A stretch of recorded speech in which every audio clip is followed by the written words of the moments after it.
boy, how to cover this one.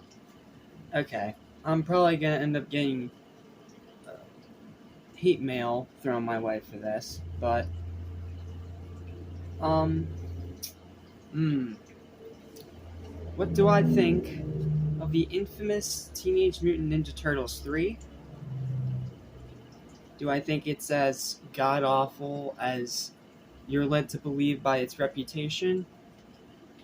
No. However, do I think it's a good movie? No, no, no, no, no, no, no, no. In my opinion, Teenage Mutant Ninja Turtles 3 is average. As average as a sidewalk on a summer day.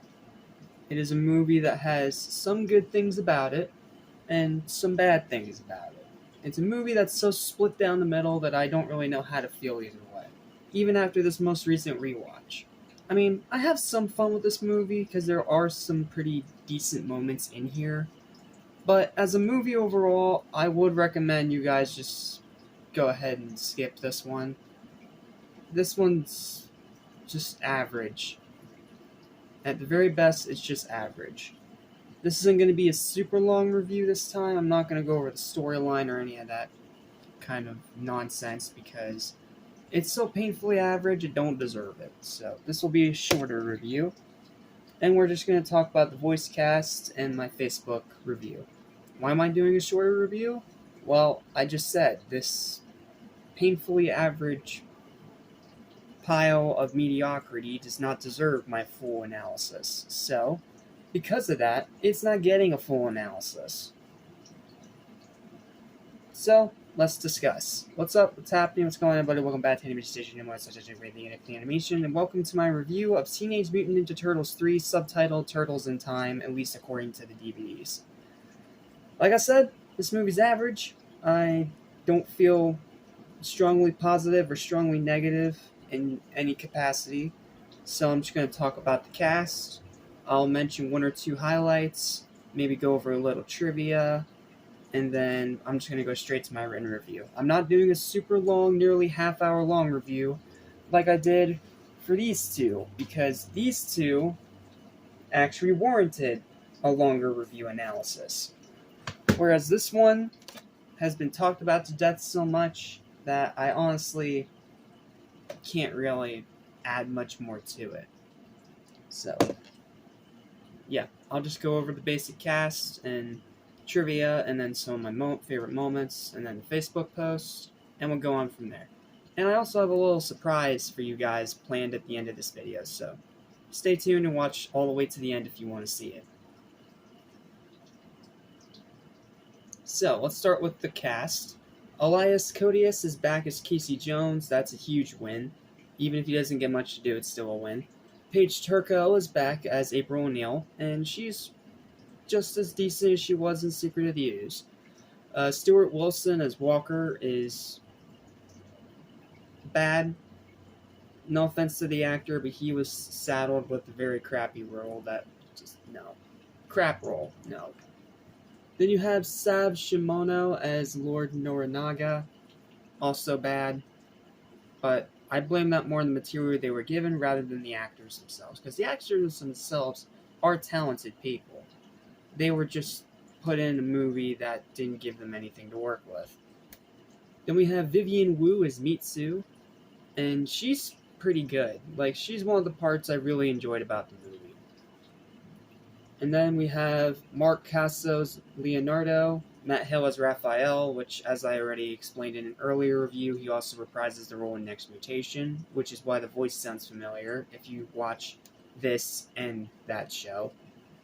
Jim Raposa is Donatello, and David Frazier is Michelangelo. And I believe that's the in-suit actors. And if I hit the extended top cast, it should tell me who's actually doing the voices. Yep, right here on the bottom. Robbie Rist is back as Michelangelo for a third time. That's great. Brian Tochi is back as Leonardo, but he sounds off for some reason.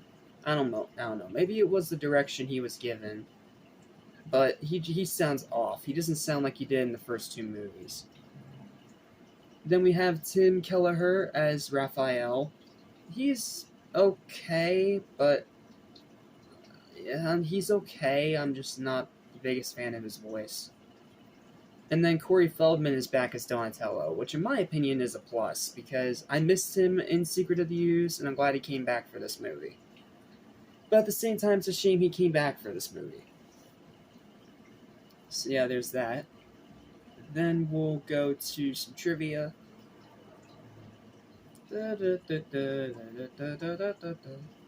Trivia. Starting in this film, All Effects Company took over and worked on the animatronic effects for the Turtles and Splinter costumes. Jim Henson's Creature Shop was the company who worked on the first two. Yep. Producers invited Corey Feldman to reprise his role from the first film as Donatello. The filmmakers told Corey they felt bad about not casting him in Secret of the Ooze. Yeah. That.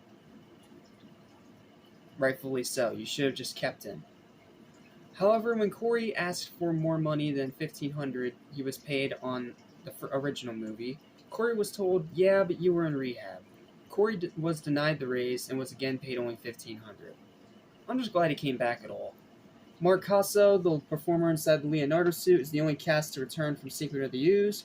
Brian Tochi and Robbie Rist are the only actors who appeared in all three movies of the trilogy. Corey Feldman, who appeared in TMNT 1990, makes his return. We already went over that. The film was originally going to be followed by a fourth installment in the franchise, TMNT The Next Mutation. In this concept, the ooze that transformed the Turtles and Splinter was still in their bodies, causing a much more drastic second mutation. Another plan that was discussed was to add a fifth turtle named Kirby, named after Jack Kirby. However, the project got stuck in development hell, and plans for a fourth theatrical live-action movie fell apart and got scrapped. And it would take 14 years until we got another TMNT movie in theaters, and even then they had to go fully animated to save money. The concept of having the turtles mutate into creatures did see the light of day in the New Mutation saga of the 1987 cartoon. Later, the live-action Next Mutation installment moved to television in a live-action series produced by Saban, titled Ninja Turtles Next Mutation. This series was delivered on the promise of a fifth turtle, but changed it to a female turtle named Venus. I already went all over that in my other review. This film brings back the character of Casey Jones, who was in the second movie because the studio wanted an even less violent film. This is also why the Turtles rarely use their weapons in the second movie. Yeah, that was a huge bummer. I think I went over that when I reviewed the second movie, but it's a possibility I skipped over it. And if I did skim over it, I apologize. That wasn't intentional, but yeah, that was a huge bummer. It led to a silly scene in the first intro part of the movie, like that first scene in the mall. I don't mind them not using the weapons because it's funny, but the rest of the movie, yeah, they should have used their weapons. Okay, that's the trivia. I guess now we'll just go to my written review.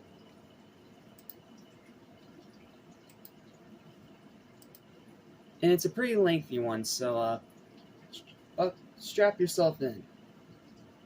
Some jokes can be funny or so hilariously awful you can't help but laugh. Some of its ideas are cool. Casey coming back is nice to see, especially since they got the actor from the first movie to return.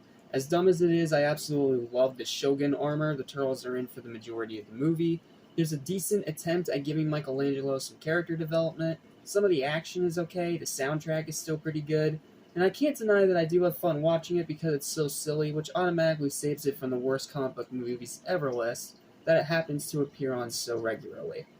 However, while I do enjoy it more than most, it's still not a good movie in the slightest. The story sucks, the villains are throwaway, Casey gets sidelined, the pacing is way too slow, the plot, even by TMNT standards, is way too stupid, the writing is lousy, most of the jokes are pretty bad, the overhauled turtle suits look terrible and are extremely freaking cheap.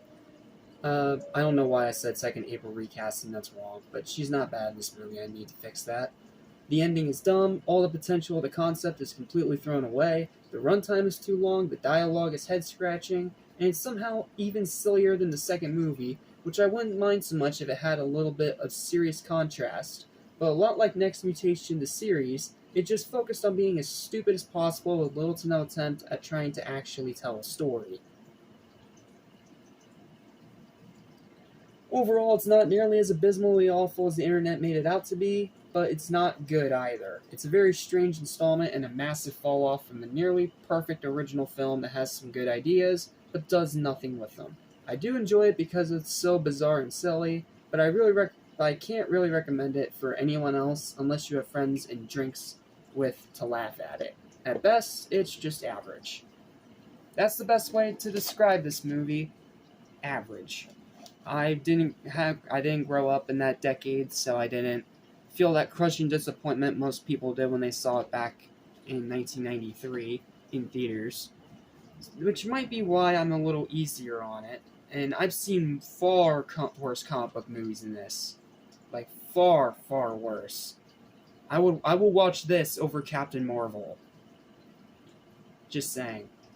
So, yeah, it's not a good movie, it's not a god-awful movie, it's a very average movie. And because of that, it gets a final split-down-the-middle verdict of 5 out of 10. It is a average movie that I only recommend if you have drinks and friends to laugh at it. But otherwise, stay far away. It's not worth your time. Pretend it doesn't even exist. That's going to conclude the reviews for today. Thank you guys so much for watching. Please don't forget to like, share, and subscribe. And, oh yeah, that's right. I promised you guys a little surprise at the end of this video, didn't I? Well, how about I bring in a special someone who you guys may or may not know. And it's, it might be from a video you guys all know, too. Please enjoy the top 10 worst jokes from Team NT 2000, from Team NT 3, by the one, the only, Angry Video Game Nerd. And as for the rest of you, see you tomorrow for Team NT 2007. Cowabunga, dudes! This is beyond corny. The recurring joke is Wet Willy time. It's Wet Willy time! Pretty bad, but without ranting on forever about this crap, I'm going to round up my personal top 10 worst lines from Ninja Turtles 3. Number 10. But I think I swallowed a frog. I hope it wasn't an ancestor. He swallowed a frog and he hopes it's not an ancestor. Guess that's why they're turtles. Number 9. Yeah, the Three Stooges. Yeah, Larry, Curly, and Moe. So, just in case we don't know the names of the Three Stooges, be sure to say them all. Number 8. Wow, a Legorama. Shwing! No comment there. Number 7. Oh, It's Star Trek time, guys! It's Star Trek time. Number 6.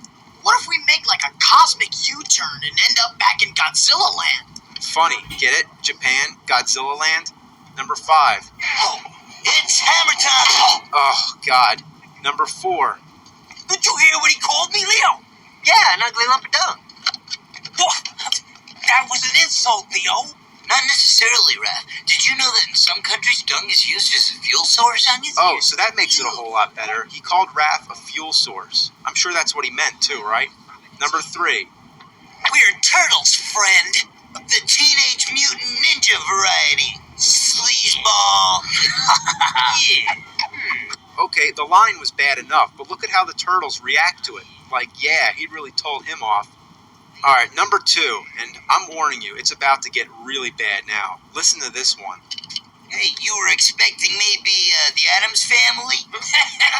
I remember seeing that line in the commercial, and I couldn't even believe he said it. It's not really even a joke that makes any kind of satirical sense. Was I expecting the Addams Family? No, I wasn't actually. The Addams Family was probably the last fucking thing that ever comes to my mind when I think of Ninja Turtles. What I especially love about this line is the way Donatello nods his head as he says it. And look at how Raph nudges Mike as if saying, yeah, that was a good one. It's like the actors were actually making fun of it because it was so ridiculous. So, are you ready for number 1? Because I don't think I am. Nothing can prepare you for this. Are you sure? You ready? Alright. Behold, the number 1 worst, most god-awful movie quote of all time. Help, I'm a turtle and I can't get up. Ugh. I still can't believe it. Did he really say that? Help, I'm a turtle and I can't get up. I'm sorry for playing that again. That's really terrible. Not only is this the worst line of the movie, it's probably the worst line ever spoken in a motion picture. And believe it or not, this line was in the commercials too. And even worse, I distinctly remember in the theater, everyone laughed. I mean, come on. It's not funny. Help, I'm a turtle and I can't get up.